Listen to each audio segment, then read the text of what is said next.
إلا الله محمد رسول الله۔ حضرت صلی اللہ علیہ وآلہ وسلم پر وحی کا ابتدائی دور اچھے سچے پاکیزہ خوابوں سے شروع ہوا۔ آپ خواب میں جو کچھ دیکھتے وہ صبح کی روشنی کی طرح صحیح اور سچا ثابت ہوتا۔ پھر من جانب قدرت آپ تنہائی پسند ہو گئے اور آپ نے غار حرا میں خلوت نشینی اختیار فرمائی اور کئی دن اور رات وہاں مسلسل عبادت اور یاد الہی و ذکر میں مشغول رہنے لگے۔ جب تک گھر آنے کو دل نہ چاہتا توشہ ہمراہ لیے ہوئے وہاں رہتے۔ توشہ ختم ہونے پر ہی اہلیہ محترمہ حضرت خدیجہ رضی اللہ تعالی عنہا کے پاس تشریف لاتے اور کچھ توشہ ہمراہ لے کر پھر وہاں جا کر خلوت گزین ہو جاتے۔ یہی طریقہ جاری رہا یہاں تک کہ آپ پر حق منکشف ہو گیا اور آپ غار حرا ہی میں قیام پذیر تھے کہ اچانک حضرت جبرائیل علیہ السلام آپ کے پاس حاضر ہوئے اور کہنے لگے کہ اے محمد پڑھو۔ آپ فرماتے ہیں کہ میں نے کہا کہ میں پڑھنا نہیں جانتا۔ آپ صلی اللہ علیہ وسلم فرماتے ہیں کہ فرشتے نے مجھے پکڑ کر اتنے زور سے بھینچا کہ میری طاقت جواب دے گئی۔ پھر مجھے چھوڑ کر کہا پڑھو۔ میں نے پھر وہی جواب دیا کہ میں پڑھا ہوا نہیں ہوں۔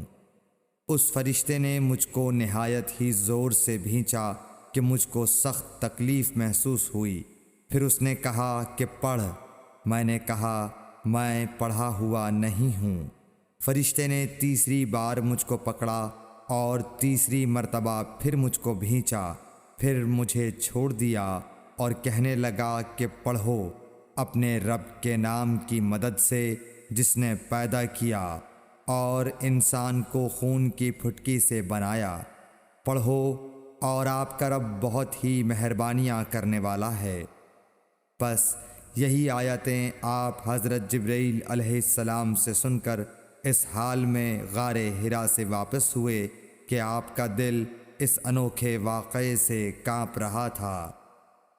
آپ حضرت خدیجہ کے ہاں تشریف لائے اور فرمایا کہ مجھے کمبل اوڑھا دو، مجھے کمبل اوڑھا دو۔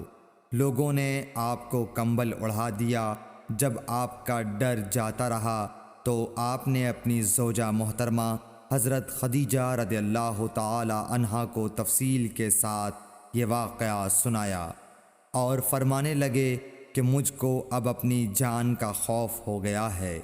آپ کی اہلیہ محترمہ حضرت خدیجہ رضی اللہ تعالی عنہا نے آپ کی ڈھارس بندھائی اور کہا کہ آپ کا خیال صحیح نہیں ہے۔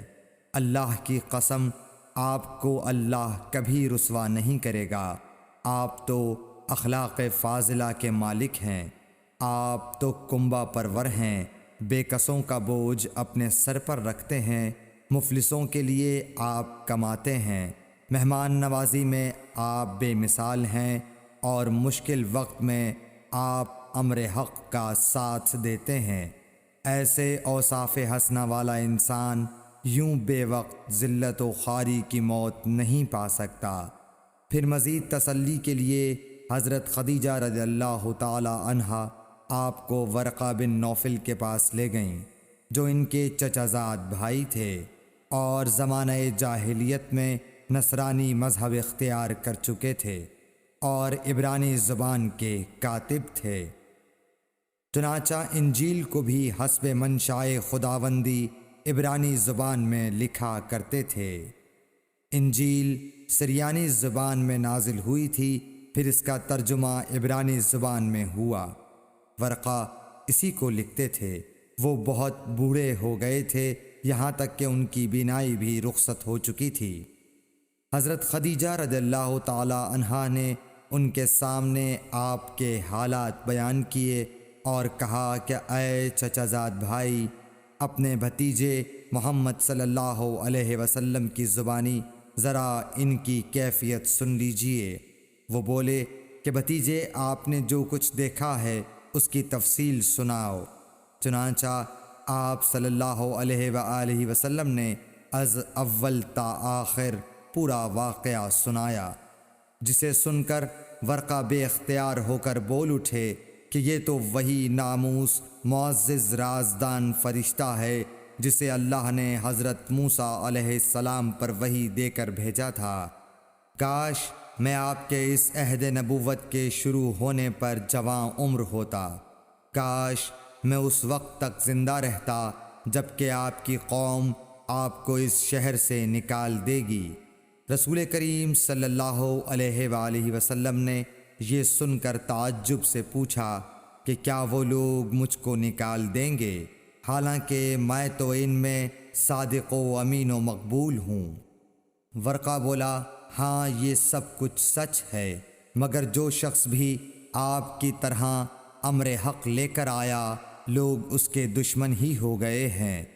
اگر مجھے آپ کی نبوت کا وہ زمانہ مل جائے تو میں آپ کی پوری مدد کروں گا، مگر ورقہ کچھ دنوں کے بعد انتقال کر گئے، پھر کچھ عرصے تک وحی کی آمد موقوف رہی۔